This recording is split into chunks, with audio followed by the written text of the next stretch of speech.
All right, so we are here with Miss Antoneé. Hi, how are you? Man, we're good. Now, my wife and I actually got a chance to see you on Netflix on Murderous Affairs. I believe it might have been episode 11. And you did the thing. Tell us a little bit about that. Tell us about yourself and how did that come about? Um, well, I was out there entertaining in New Orleans, and I actually just pretty much went out there on just business, and I ended up going with a friend, another girl, to basically. I just went there to go like take pictures of her and stuff, and then the lead girl didn't end up showing up. So they all looked at me and was like, "Would you want the leading part?" And I was like, "Sure, why not?" Okay. So, Okay. So you mean to tell me you said you were out there entertaining? yeah. Were you singing? Were you at Mardi Gras tap dancing? I'm a You dancer. I'm an okay? exotic dancer. So So you are a professional dancer. yes, I am. Wow, awesome. And as a professional dancer, you travel around to different places. And this Hmm. particular time, you were just in New Orleans. Yeah. And so when you went to the set, they saw this amazing person, and they were like, "Hey, you want to be our lead for this?" Yeah, pretty much. They were just like, "Hey, you want to take the lead, the role?" I was like, "Sure, why not?" It would be something new. Awesome. So yeah. I mean, how often does that happen to people? That's It doesn't like, really often happen because like you just got to be somewhere at like the right place at the right time. That's right. what it kind of felt like. So Now, did y'all catch that? Being at the right place at the right time can yeah. open up many doors for people. Yes. And so the important thing was that you seized the opportunity Yes. because you were there. You could have let that moment pass, but you actually, I want y'all to know that she actually is the screenshot. Her face is the thumbnail for that episode, and you weren't even supposed to be in it. No, it wasn't. Oh, that is amazing. That is Yeah. amazing.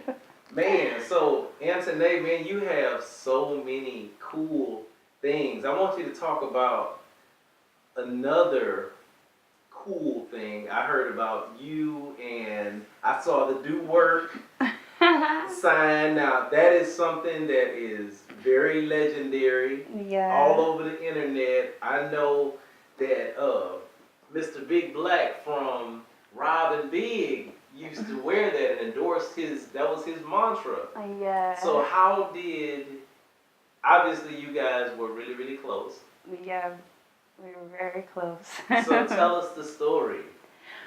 Well, meeting him, he was a phenomenal person. Like, he was very unique. I mean, when I tell you, like, he didn't even tell me who he was. Like, I didn't even know who he was when I first met him, really. And we were just chilling, drinking. Well, I was drinking, he didn't drink. Okay. But long story short, I mean, he just, I was just like, no one wants to dance with me or anything, or no one gave me any attention or anything. And he was like, being real cool. And then he finally was like, I'll dance with you or whatever. And so ever since then, like, he came in a few more times, and pretty much we just developed a friendship. But as he started like knowing who I was, he started noticing that I was a licensed cosmetologist. He also took notice that I had two business licenses, one in California and one in Las Vegas. And so he noticed that I had talent. So he also told me, like, you know what, you're actually talented. And so we got together on something like for music wise, because he also had a label called Claim of Fame, Okay. So we were basically um, building music and pretty much hitting the studio, doing some work together, and Yeah, do work. yeah, so that was the main goal. But as we pretty much as we started like basically like working in more together, we started like developing a relationship. Like became more like, basically Partners.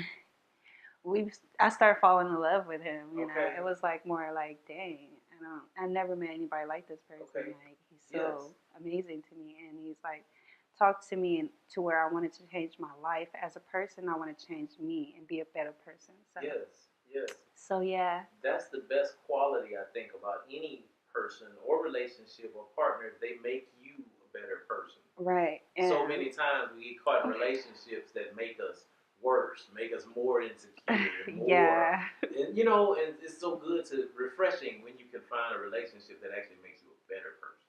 yeah, exactly. Because it's hard to find like real people out there because everybody's so into what's happening now and they want to be a part of that instead of like what actually matters in life, you know. Right. And so like he was a loving father, like Yes. he loves his daughter Isis, and that's all he really talked about. And we connected on like family wise, like we talked a lot.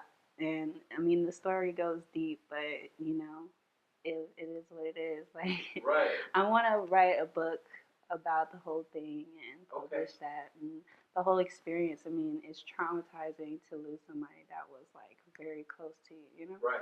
So that's what it was traumatizing. So Right. I'm laughing about it because it's like, you know, if I don't laugh about it, I will be You'll crying cry, about right. it. Yeah. I understand. And so, how long were y'all together? We were together for 7 months. It was still puppy love. I mean, Okay. so I think that's what made it harder for me because our relationship didn't get to sprout to a bit like, you know, something bigger. So that's why Right. it hurts a lot. So Right. I understand.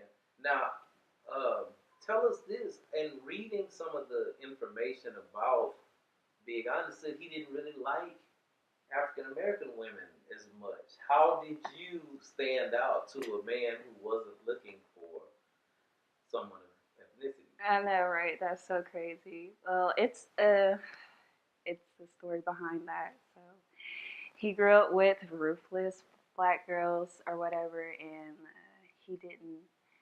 He wanted to be far away from what he grew up from. I mean, you know, his mom being reckless, his sisters being reckless towards him. So he had developed this mentality. Like yeah, like it towards was, towards black women women. all Okay. together because he said um, men love their mother first. That's the first woman that they love, and they strive for their girlfriend to be like their mother or similar, something like that, you know. Right. So he was saying that he developed not like a hate, but it was hard like animosity towards, you know. So he took it out on all black women. But the thing about me and him, I don't even know. Like it was just like he was just seeing something different. Like I'm not like no typical like, oh yeah, got the attitude and all that.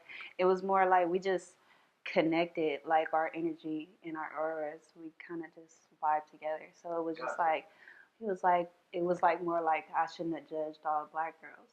And so even though he might have came off to black women a certain way, but they didn't understand the history and what was going, yeah, and where it came from.